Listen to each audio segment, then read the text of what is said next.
Society, I don't know about yours, but in Britain, is absolutely, totally weird.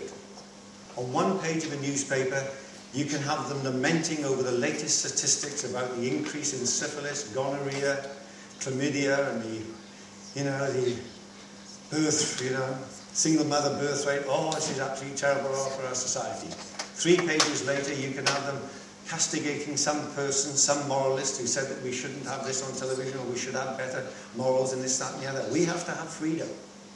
And I've written to editors and say, don't you see the inconsistency in these 2 pages? In one page you're advocating a permissive lifestyle, and you're ridiculing anyone who doesn't advocate a permissive lifestyle. And yet on this page you are lamenting. And what you're lamenting is the results of the permissive lifestyle. They never publish, they never reply. They don't want to know. If the Christian life is the best way, we've done that. Let's go to the next one. It went back. Excuse me. So what sort of people are we to be around? Do people like being around us? That's a good test. Do we add colour and taste to life? Do we add colour and taste to our workplace? Do we add colour and taste to our community? Do we add colour and taste to our church?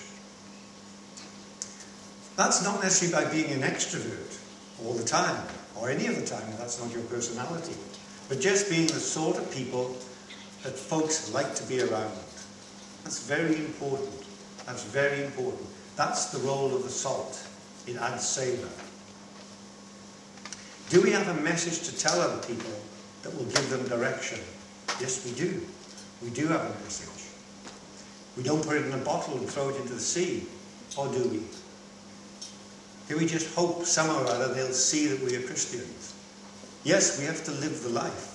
But living the life without saying the word, without telling them the message, that's not good enough. That's not good enough. In Philippians chapter 2, verses 12 to 16, Paul writes this.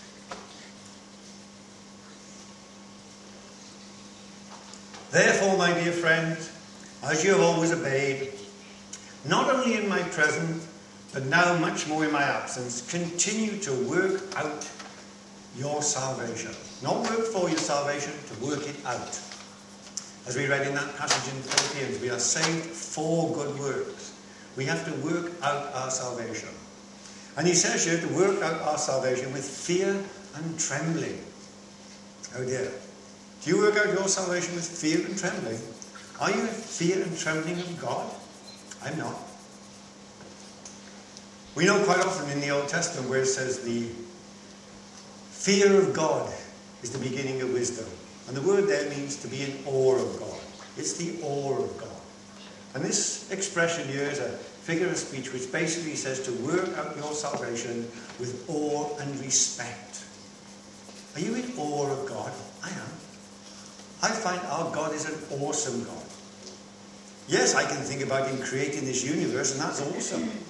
I can think about him sustaining this universe, and that's awesome.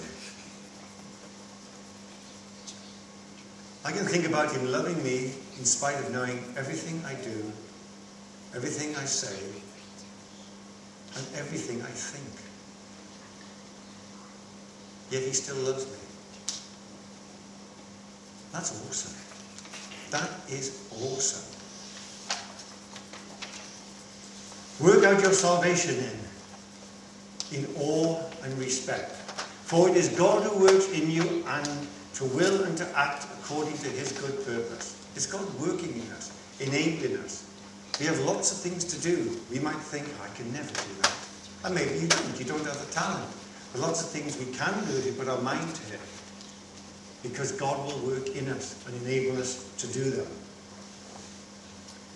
And then he says in Philippians 2, verses 12 to 16, do everything without complaining or arguing. Without complaining or arguing. I have no idea what Australian society is like, but they don't call us whinging poms for nothing. I get fed up with the moans and complaints in Britain. And one of the biggest moaners and complainers is the BBC. They're always moaning and complaining about our schools, always moaning and complaining about our health service, always moaning and complaining about our transport system. You name it, the BBC will moan and complain about it. Everyone moans and complains about their boss. Everyone moans and complains about their job. Everyone moans and complains about their salary. It goes on, and it goes on, and it goes on. And you can catch it. You can catch it. It's like a disease. It is like a disease. When I went back into teaching after I come back from America, I joined the union, because you had to join the union, because I taught in the special schools where kids make false accusations, where you can get assaulted and all sorts of things like this. And I said to the union guy, I said, there's one thing you ought to know. What? I said, if you call a strike for higher wages, I won't join it. Well, don't you think we're paid enough? I said, no, I don't think we're paid enough. It's my decision, my going to teach it. I don't complain about my salary. Do everything without complaining and without arguing. A lot of bickering goes on. And he says this, do everything without complaining and arguing, so that, and I find this is staggering, so that you may become blameless and pure, children of God, without fault in a crooked and depraved generation. I find this quite amazing that Paul has picked out, don't complain, don't argue, and if you don't complain and if you don't argue, you will appear blameless and pure children of God in a crooked and depraved generation. I mean, if I had to pick out two things, those would be the two things I would have picked out. Not in our society, not in his society. But our society is quite similar to his society. He lived in a philosophic, sport-orientated, sexually permissive society. And that's our society. That's our society. Very, very great similarities between this 21st century and the 1st century. He says, I want you to be like stars which shine in the universe. God, what on earth have I got to do for that? What on earth have I got to do to shine like stars in this world? Don't complain and don't argue. Don't complain and don't argue. And if you don't complain and you don't argue, it is amazing that people around you will suddenly notice that you're different. You're not complaining about the boss, you're not moaning about your hours of work, you're not complaining about the food, you're not, boom, boom, boom, it goes on, doesn't it? And this very simple thing is obviously exceptionally important to the Lord. Contentment with, godliness with contentment is great gain.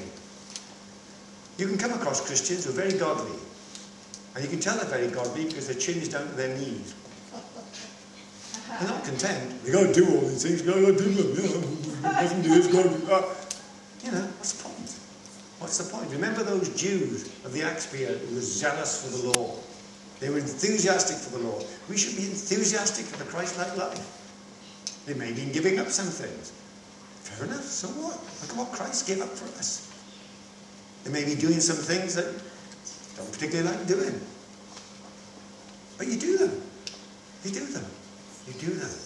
You want to shine like stars in the universe? Shine like stars in the universe. Shine like stars in the universe as you hold out the word of life. You're holding out this word of life to a crooked and depraved generation. That's what you're doing. We live in a crooked and depraved generation. My tendency is to argue philosophic morals with them. That's my tendency. I like arguing, I like debating, I like philosophy, I like ethics. But that's not my job to the young Christian. Now, it may be my job with the Christians. It may be my job with you that I need to argue with some of you, what really constitutes a Christian life. What is the